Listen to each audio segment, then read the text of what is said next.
guys, welcome back to my channel. In today's video I wanted to talk about some chronic illness life hacks. I really enjoy hacks videos. One of my favourite people to watch is Emily Norris, so I'll link her channel below. She does hacks on all sorts of different things, but I always find them really interesting and yeah, useful. So I thought I would give the whole hacks video a go, but I wanted to do one specifically for people with chronic illnesses or disabilities. Obviously what I will say is that everybody's chronic illness and disability is going to be different. Even if you've got the same chronic illness as somebody else, it's not, not necessarily going to have the same things that you find difficult, or you're going to have other things that impact you as well. So it's quite difficult to make just like one general video that's going to be suitable for everybody. But these are kind of some of the hacks that either I use or that I have like found on Pinterest and things like that that I think would be helpful for me. And so hopefully that there will be other people that will find them helpful as well. But I just wanted to say that because I don't want people to assume that these are going to be helpful for everybody, because we're all different. But yeah, I've found a few. As I said, some of them are things that I do already. Other ones I found on the internet and Pinterest and things like that that I thought looked quite good and I will definitely be giving a try. And I just thought I would share them with you and see what you think, and hopefully give you some ideas of things to make life a little bit easier with a chronic illness or disability. So my first hack is to have baskets or bags or whatever receptacle that you want to use of things that you need to use kind of regularly in different places around the house, so that you're not constantly having to go up and down stairs or fetch things from other rooms. So I try and do this quite a lot. It's something that I have pretty much always done just as a way of saving energy, because I forgot to say what I have actually. So I have Ehlers-Danlos syndrome, hypermobility type, and I also have a lot of other comorbidities that come along with that. So I find my energy levels are very low and I need to try and sort of preserve my energy as much as I can. And I just find by having these things dotted around the house, it makes my life a lot easier. And rather than having just like loads of clutter everywhere, it can be quite nice to just have a nice decorative basket or something in the corner of a room, and then you've just got everything you might need in there. So I don't know, I'm trying to think of all the bits and bobs I bring down. So like phone chargers or medication or a bottle of water, making sure you've got like one upstairs and one downstairs.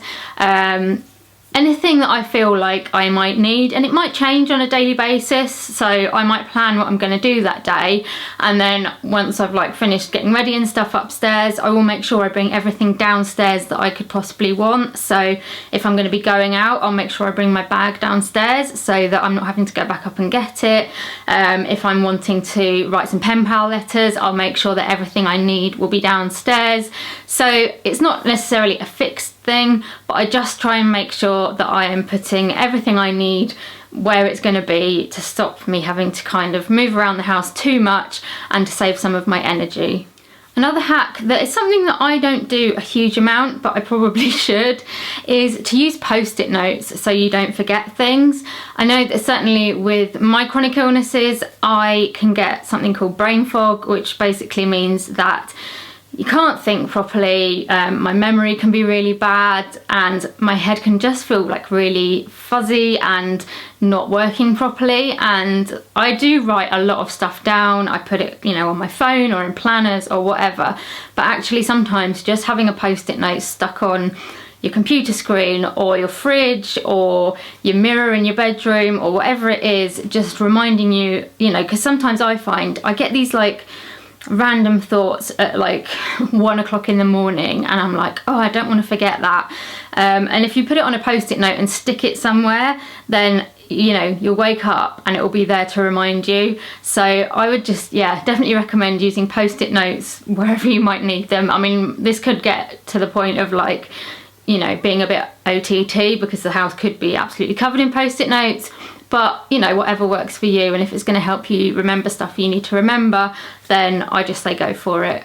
This next hack is something that I actually found on an article. I think it was, I don't know whether I found it through Pinterest or whether the article just happened to come up on a Google search, and basically it was to use a mop to clean your bathroom, and that doesn't just mean cleaning the bathroom floor, it can mean cleaning the bath, the shower, the tiles on the walls, anything like that. One thing I really struggle with is housework and chores. I mean, I'm quite lucky, I still live with my parents, and so those kind of things are shared out. And I do get a lot of help from my mum and dad with those kind of things. But, you know, I still have my own room. I'm lucky enough to have an ensuite bathroom, which is my, you know, it's up to me to keep clean. And it is really, I find it really, really difficult keeping it clean and, you know, getting down on your hands and knees, or like trying to like scrub things a lot.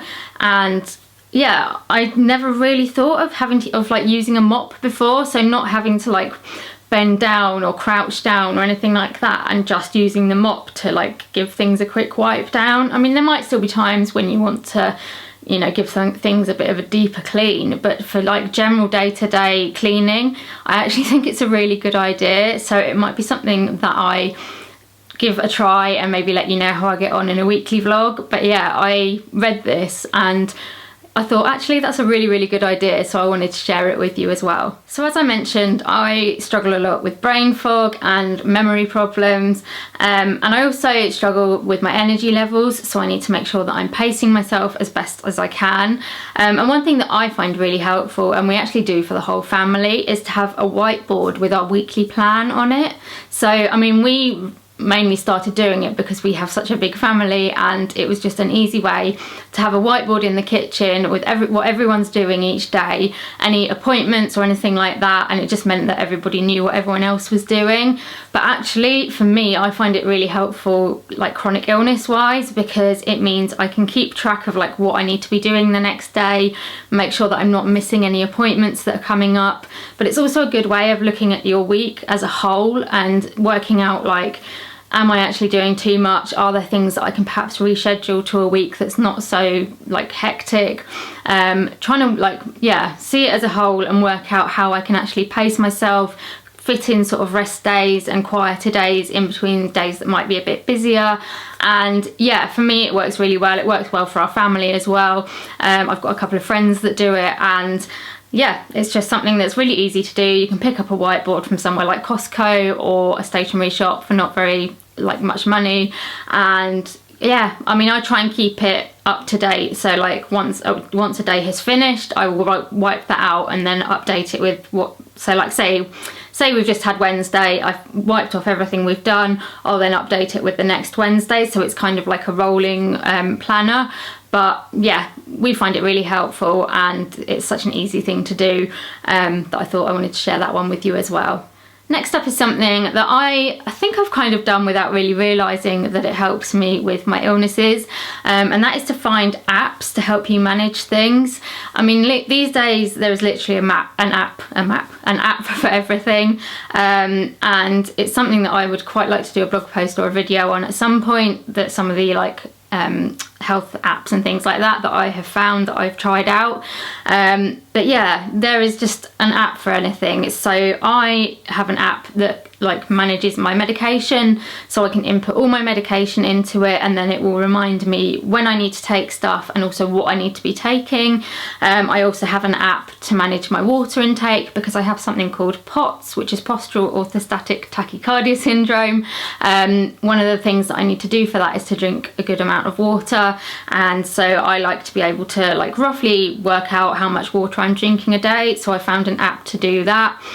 There's so many other apps. It would obviously depend on your health condition or disability and what kind of things you want to be you know, managing, and there's, you know, organisational apps and all that kind of stuff, but a lot of them are free, and I just think it's a really easy, good way of helping to, you know, take a little bit of pressure out of your brain and put it down onto an app, and to help you manage everyday life with a chronic illness or disability. This next hack is something that I think I'm still trying to convince myself of a bit, but it's that you shouldn't be afraid to use ready meals.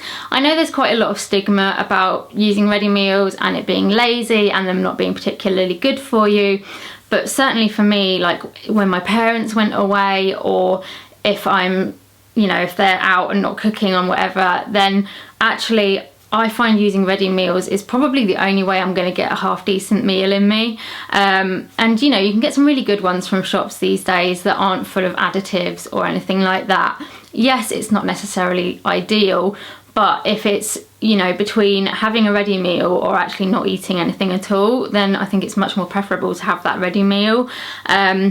I struggle with cooking, I'm not going to lie. I do try and do a little bit here and there, usually with some help from my parents, but it is, you know, it's a big task trying to cook, and sometimes it can take up a lot of energy. It can be difficult doing things like chopping and you know, stirring and lifting and things. So actually using ready meals can be a really good coping mechanism to make sure that you're getting a decent like nutritional intake, and it's just one less thing to worry about. I would also say that batch cooking can be really helpful. So if you are able to cook but maybe struggle to do that every day, cooking things up in big batches and then like freezing stuff or putting it in the fridge so that you've got it for another day is definitely a really good way of doing stuff. We do that quite a lot anyway. So recently I helped cook a chili and we kind of did double measures, just because it's easier to do it because you're doing it all in one go. It meant we had a meal for that night, but we also had leftovers so that we could have them like later on in the week. So yeah, if you are doing sort of like big one pot meals, just do double, or whatever you're cooking, do double and then freeze it, and then you've got a ready meal in the freezer, so that if you're having a bad day you can just pop it in the microwave or the oven, and yeah, you've got yourself a ready-made meal. Something else that I do to make my life easier is to carry a little medical bag around with me wherever I go. It's just something that I pop in my handbag, and it's got any essentials that I need so that I know that they're all in one place. So it's got things like my medication, it's got my catheters and all the paraphernalia that comes with those, a hand gel so that make sure that I've got a way of like keeping my hands clean.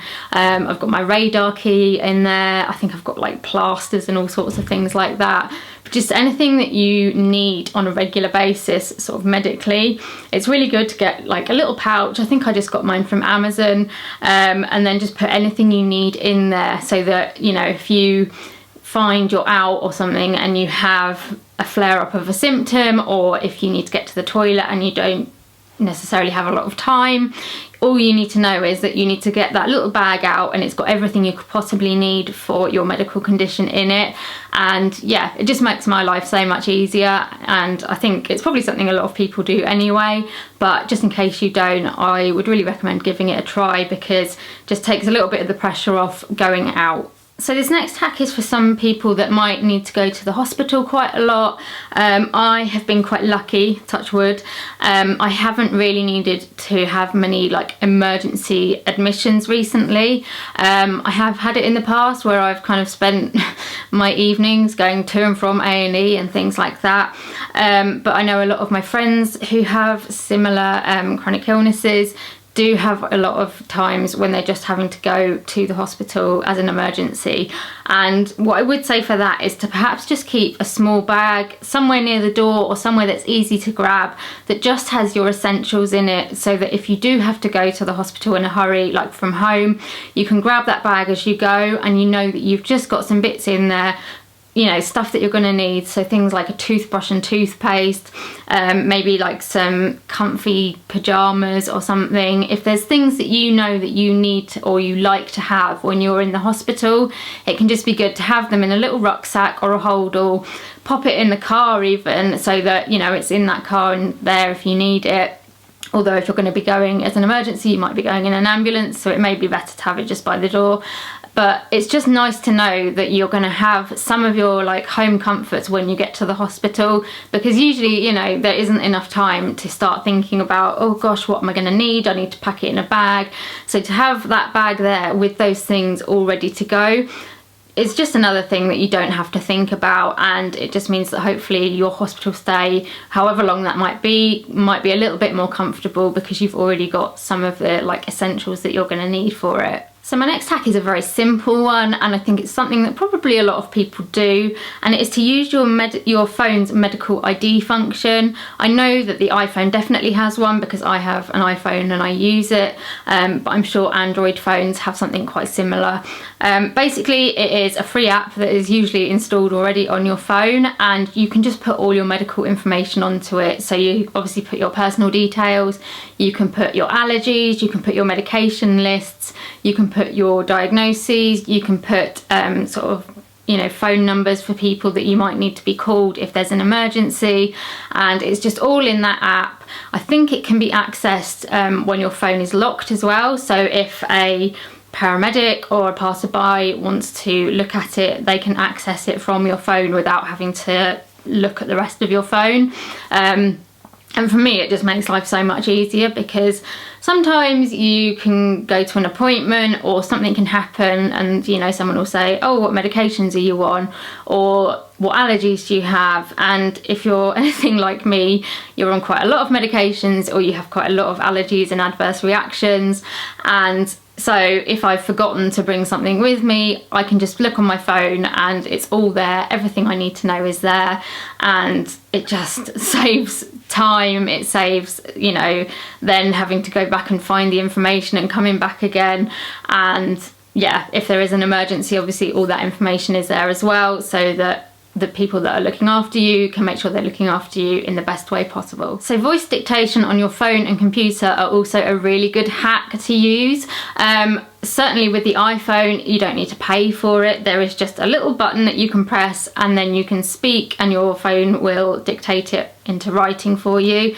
I don't know about computers. Certainly when I was at university and I had the disabled student allowance, part of the package that they gave me was something called Dragon, which was like a package for voice dictation, and I just think these make things a lot easier. If you're struggling to look at a screen, if you're struggling to type, you can literally lie there in your bed, press the dictation button and speak, and it will write it out for you. Okay, sometimes it doesn't come out quite as you're saying it, so you have to be careful how you're speaking, and there will possibly be bits that you'll have to like read over and check, but it can be a lot easier than sitting and typing out the whole thing. And you know, if you're struggling to look at a screen or to type, because sometimes I find like holding my phone can be really uncomfortable, or sitting at a computer for a long time can be really uncomfortable. So using those voice dictation like apps or programs can just make those things a bit easier for you. So I would say give it a try. It's not for everybody, but certainly for a lot of people they really help. So if you watch my weekly vlogs, you would probably have seen that I tend to on a Sunday, I will fill up a pill box for the week ahead, so that all my pills are in a pill box, and then I don't need to be worrying about what I'm meant to be taking and when. It's just for each day I have a box.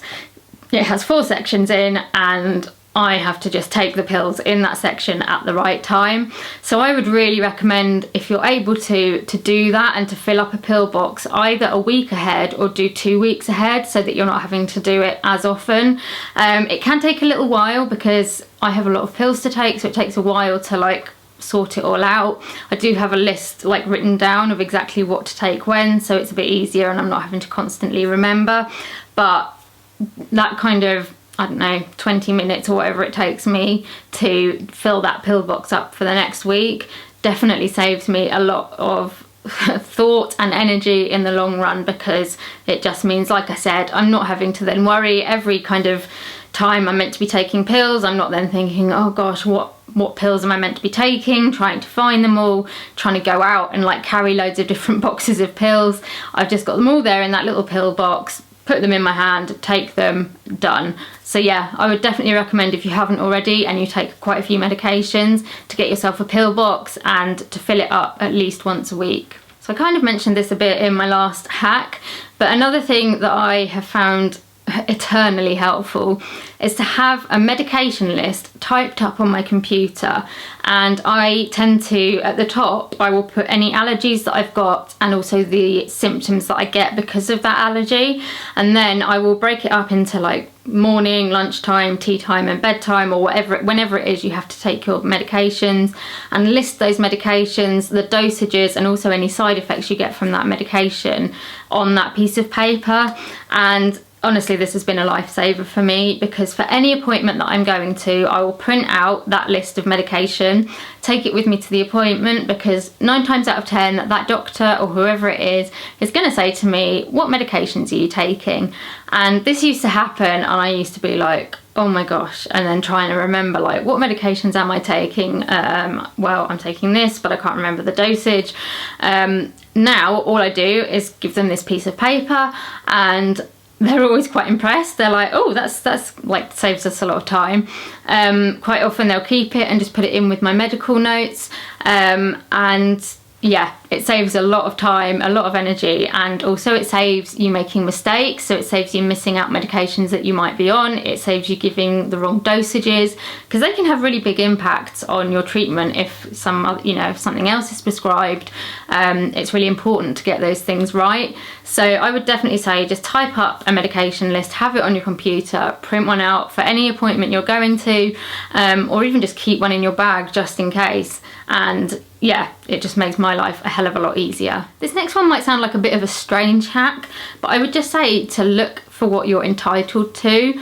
I know some people can be quite anxious about applying for help, but I don't know, as far as I'm concerned, if the help is there and it's offered, then you should make the most of it.